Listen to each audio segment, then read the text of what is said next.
乡亲啊，红包场你捌听过无？这是台湾早期一种歌厅的形式，1960到1980年代上称。当时的歌厅大部分拢伫台北市的西门町，上侪时阵开甲30间，一个暗时都有成百的歌手来回歌场。伫迄个年代，红包场是真济外省啊老兵的心灵寄托，因甲听歌当作艺娘，若是听了欢喜，阁会赏红包予歌手，当然嘛捧红袂少的名声。也毋过随着老兵凋零，歌厅过时，即摆西门町的红包场剩最后的3间了。当年唱歌歌的红包场，经过岁月的洗礼，即摆变做啥物款的面貌呢？透过咱的镜头，咱重新回到当年迄个红包场的风华年代。全盛时期嘛，哈，2楼、3楼、5楼、6楼、7楼都是歌厅。那时候一位篮球还要定位，你没有预定位置啊，你进不来，坐满。今天撑到现在的，就是总认为说不想让这个行业不见。这3间收起来就大概就没了，就没有不知道什么叫红包场。听歌的那个就是最密集的地方就是这一栋，这栋这么久了。对。那它这样子是30年了吗？30年了。30年。行伫咧道路的街路，文书工作者黄英川是西门町出席在地人，看尽繁华气度，嘛因为爱这一座城市，导致文书工作担进导览团。这一讲，伊要带咱回忆1960迄个属于西门町独有的年代。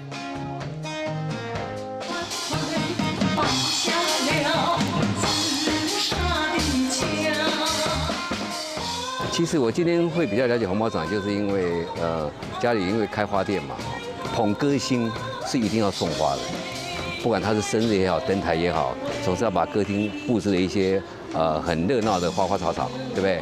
然后再来就是唱歌的时候要献上一束花给他，这是最基本的啊，所以变成我在这边跟歌厅的业者啦，然后那个老贝贝啦，然后歌星都有做一些互动。那以前那些歌星生日登台，或者把这个楼梯花摆满了，这个地方会做一个拱门，然后沿着楼梯上去都摆花，摆到上面去，然后摆在舞台上。在那个年代，就一路这样排，多精彩！今时不在，记忆煞亲像昨遐尼清楚。如今这点滴连接的建筑，过去是西门町歌厅的大本营。刚刚提到那个是2楼嘛，那现在我们要去坐电梯，电梯的楼上也有好几家歌厅。以前这边全部都是歌星的照片，现在是那边，然后现在就剩下2家而已，就变缩小了。缩小变这个样子。全盛时期，我刚提到2楼就是白金第3厅嘛，那3楼、5楼、6楼、7楼都是歌厅。好在时期有歌唱兄，西门町红包场伫咧80年代坐买30间，那时一天30位表演者来计算，当时都成百位歌手四界走，嘛有真侪明星为红包场徛起，来这听歌的人气，或者歌厅定定是闹热滚滚。你想想看，那个时候的退休的老兵、退休的工作人员，他们唯一最喜欢的消遣就是来这个西门町红包场听歌，消磨时间，然后跟歌星互动，然后送红包给自己喜欢的歌星。那歌星都认他们认干爹，干女儿这层关系也是觉得红包场这边才独有的。今天这个红包场也带动了西门町的礼服业者，还有珠宝云楼业者，然后还有美发院的一个业者。过去红包场带动西门商圈，成做当地文化重要的一部分。不过5岁10岁的繁华时代，同款都未过时代变局。这首歌最后一页刚好对照红包场，过了今晚要关门了。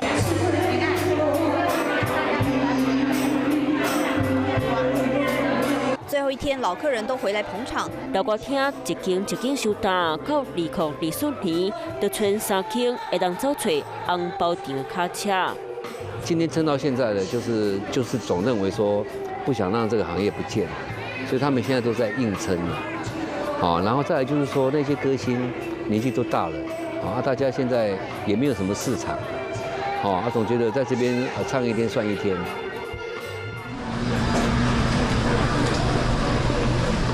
大哥，好久没看到你了。哦，你现在都不太听歌了。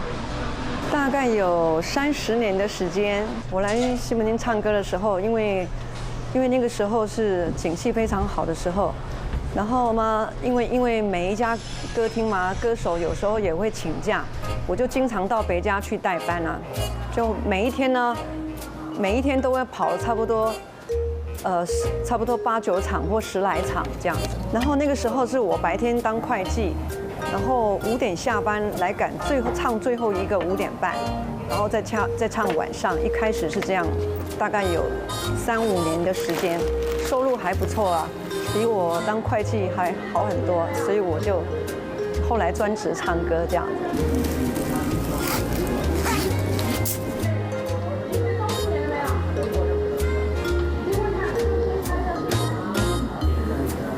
一开始会啊，拿个麦克风都会抖啊，然后也会抢拍啊，就慢慢的，然后就习惯了。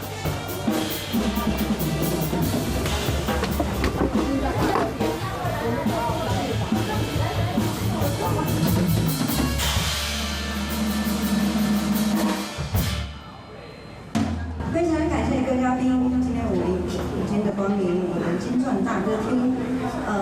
我是张丽华，首先第一首歌为各来宾带来这首《爱的蜗牛》。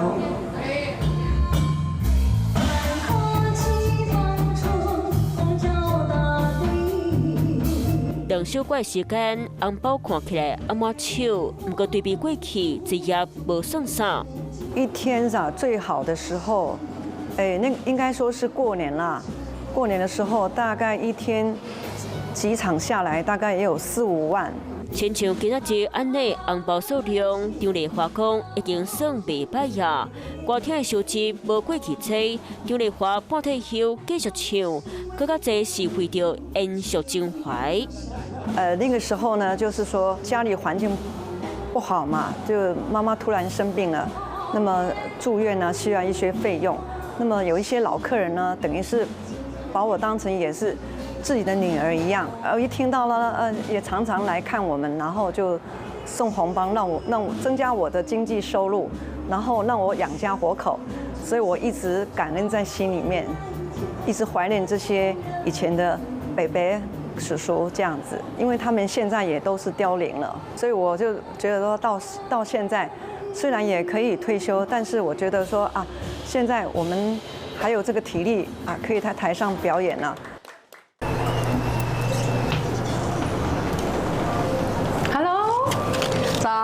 歌手和人客之间小酒盟是红包场特有的人情戏，有真侪人觉得也印象真深。是，你从哪里过来的？基隆啊。基隆哦，是哦。过来看你啊！过来看，哎呀，好感动，好感动。上台之前一定先甲到场的人客开讲，这是走从歌场将近40年的顶峰期过去到大的习惯。这阵时间，伊个爱准备换衫。从那边穿完，快点，快点。会依照歌曲来搭配服装吗？会，都会精心设计过的。对，我们服装很多，你看这个都是一大堆。其实这件很性感，但是每一件都很好看。呀，这是我自己做的小丁丁，啊，现在变老丁丁了。这我自己麦克风，我啦，来喽！台卡的亲像厝边大起，一个上台随散发冰起的味道。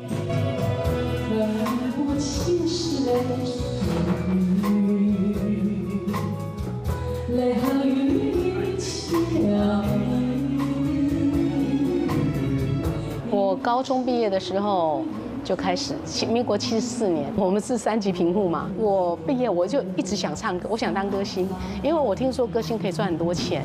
那时候我弟弟妹妹很小，那我就去那个应征。我在西门町有很多歌厅。唔捌甲你，唔捌舞台青春少女，费无薪水，举旗棍仔开始唱。可不但努力，陈宏基敢若用半年时间就举起歌厅的扛棒，嘛搭起规间厝。我唱歌之后，我跟我爸妈说：“你们不要工作，我养你。”那时候弟弟妹妹还小，弟弟妹妹的学费全部都是我出的，因为那时候紧俏，每个月赚好多钱。我一天那时候最多赶13场，现在跟以前的天地之差，真的是天地之差。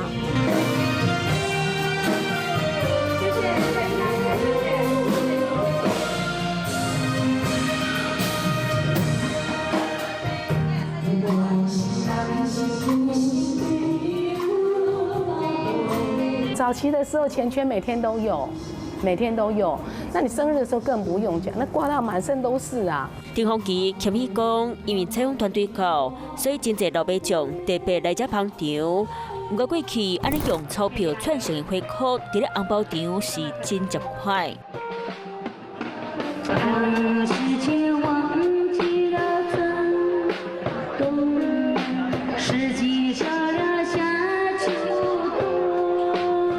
那一场生日会办下来，假如比较红牌的，都可以收到25万红包哦。你就想想看，那个时候多盛况空前。伫咧迄落台湾钱因卡北的年代，人提出手大方，煞嘛袂学袂开。因为对因来讲，红包场是排解寂寞日子的所在，嘛是康熙心灵的寄托。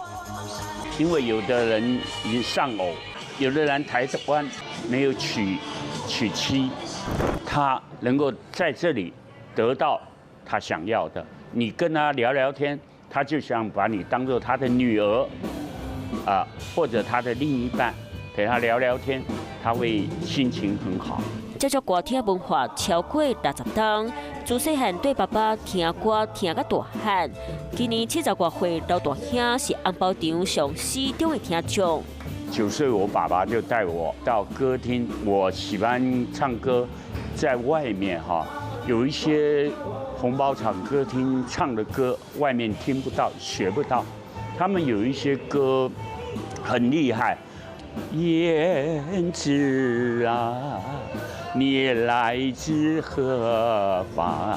像这些歌曲。远道来台湾的外省的老兵来到这，得到分情嘛，讨开乡愁。红包场呢，我觉得是他们在唱歌，就等于在做功德，让你听听歌，烦恼就没有了。凡世随一代人失去繁华一时，红包场将归尾行向收煞。不过响亮的歌声所共款伫咧遮回动。不管有没有客人，我们台上的歌手就是还是照唱，甚至整场都没有客人，我们还是一样照唱。因为我们很多老歌手，他从年轻唱到现在，你叫他不要唱了，他也不知道他要做什么工作，他等于是他整个青春都奉献在这边了。他每天除了会舞台上表演，他也其实也不大会其他的，对，所以他们都会一直在这边。过去嘛是唱红包场起家金小关，婚后转做幕后的经营者，接手红包场10几年，就算营运无好，嘛是吹起筋加咧做。对，然后原本4个股东，就一个一个退股之后，我们就一直慢慢的吃下来。其实我们一个股东走了之后，我们有想要收掉。我们这边很多歌手，那感情都很好。如果说我们这边没有经营下去的话，其实很多人是没有工作的。那个是他盘问的。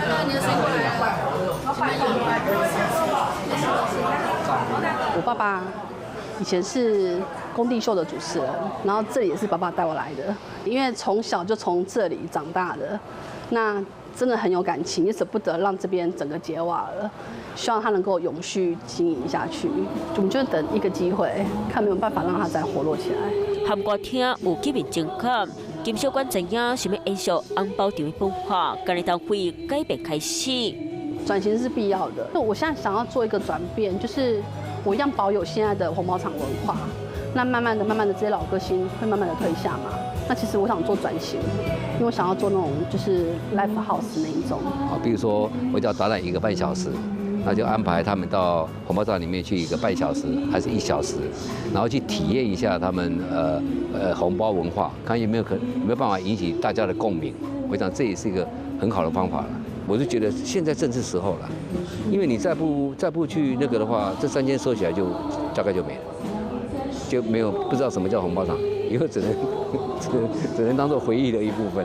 路边凋零，歌厅退时行，文化传承，凡世当予红包场风华再现。只有安尼，无共世代嘛才有机会重温迄个属于因的时代。